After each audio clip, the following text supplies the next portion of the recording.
Welcome to the man cave section of the AQUAPROS fish room, guys. This is an area that you never really get to see. Only when I'm doing a spin around with the camera, you might be able to see a little bit of this space, but today we're going to spruce it up a little bit. We're going to be creating an old growth forest terrarium using an Oase biOrb Air 60. We got all the plants for it laid out right here, but first let's take a little tour of this space. I typically am sitting right here and I get to stare over at Ancient Gardens way over there. It looks super tiny on camera. Been doing a lot of work here, pardon the mess, but this is my spot. This is where I'm playing Call of Duty, and as you can tell, my view, pretty soon it'll have some tanks, but I don't really have anything to look at other than the game. So I figure right over here in the corner next to Mr. Alien and Mr. Raptor, he's a new addition, love this guy. I figured this would probably be a really good spot to have an awesome looking terrarium. No man cave is complete without a super stocked mini fridge, so in here we obviously have LaCroix and Fritz bacteria. We got the framing hammer over here for self-protection. We also have the Halo needler, more self-protection. Always keep tons of cash on hand just in case we need it. We have the oh so wonderful apple cinnamon scented candles to really set the mood. And unfortunately we have the Call of Duty timer. I'm only allowed to play an hour on weeknights. One of the downsides of living in your mom's basement. Pillows and blankies just in case somebody's unlucky enough to have to stay the night. Check out these sweet dino pillows I got, guys. JP brand, of course, always. Oh, and then there's my super beat up old leather couch. I've had it for forever. I paid $0 for it.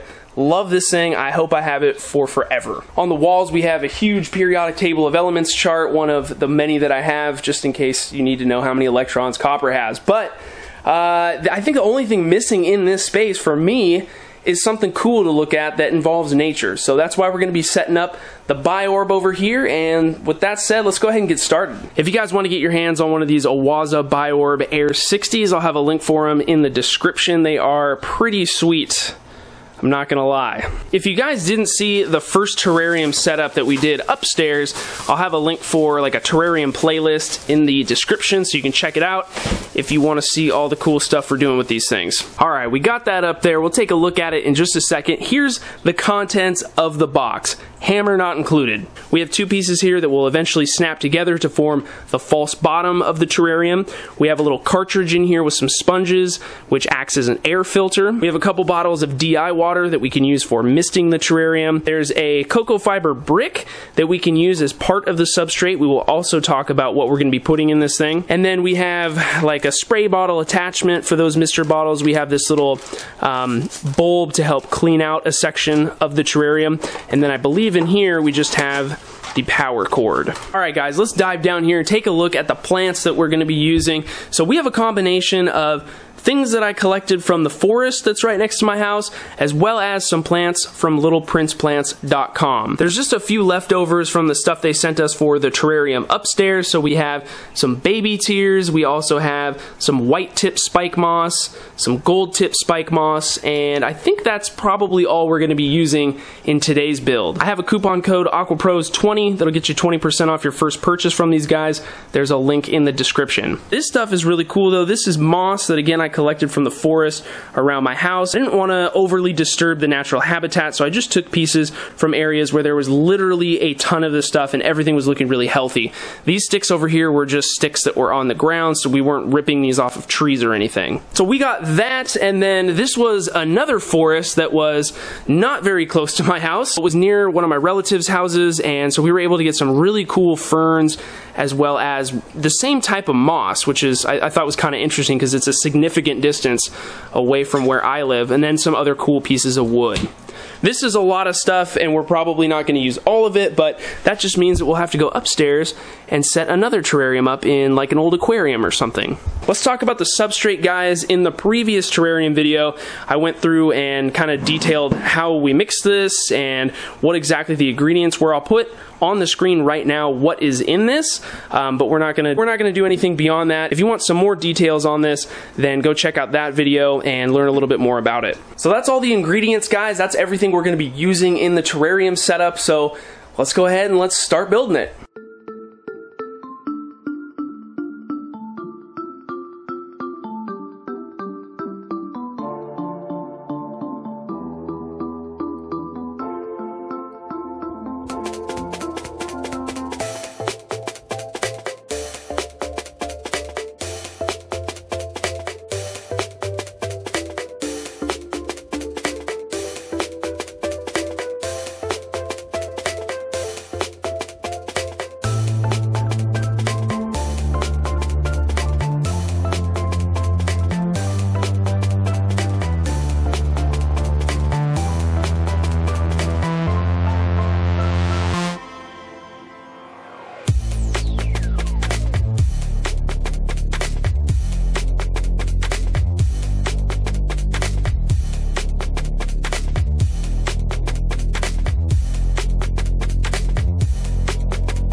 Alright guys, it's now the next day. I just did a really big misting to the terrarium because, as you can maybe tell, the super red Liguigia did not like going from the tank that it was in to this thing. This plant, along with most aquarium plants, can grow up out of water, but they do need to have decent access to that water, at least via the roots or part of the stem, and that's exactly what it had growing over immersed in the tank over there. It had plenty of stem and root down in the water pulling up moisture, and it's just not able to get enough in this system. So that's why it looks really dehydrated and starting to get a little crispy. I think we might be able to get it to work. We're just going to have to play around with increasing the humidity in this thing, turning down the fan speed to try and trap that humidity in, so we'll see what happens. Besides that, everything in here is looking very, very good. The fern moss is looking super healthy. It loved getting that rehydration. It was kind of getting a little dry there for a while. But yeah, I mean, that's really all we have to do to something like this, guys. It's now just, we get to sit back, relax, and enjoy it. I think something is missing in this terrarium though, guys. We have it down here though. I know for some of you this is super cringy, but we gotta get our little spitter dinosaur in this thing. I think he's the perfect addition for it. There we go. Alright, now it's perfect. I hope the instructions that I laid over on the video make sense and they're easy to follow, guys. This is kind of a little bit of a complicated thing to figure out. If you get one for the first time, you definitely need to read the instruction manual a little bit to figure out how to change those settings. But once you get it, it's pretty simple. So another little thing, if you want to manually mist this thing, you can come over and you can just hit that setting button once without doing anything else, and it's going to turn on the mister, and that's exactly what I just did. So you can see it misting a little bit right now. But again, most everything is automatic with this thing. You will probably have to open up the lid and do some manual misting from time to time. The mister, in my experience so far, which isn't a lot, seems like it's not enough to completely sustain the system. Just keep that in mind when you get one of these things. It's not 100% automated. You do need to do a little bit of work with it, but it's not a ton. It's pretty simple. So here's my new view, guys. We got the biOrb over here. Sorry I don't have a longer lens so you could really see it, but this thing is just awesome to watch during, you know, the loading screens when I'm playing COD and or, you know, bored watching a movie. It's awesome.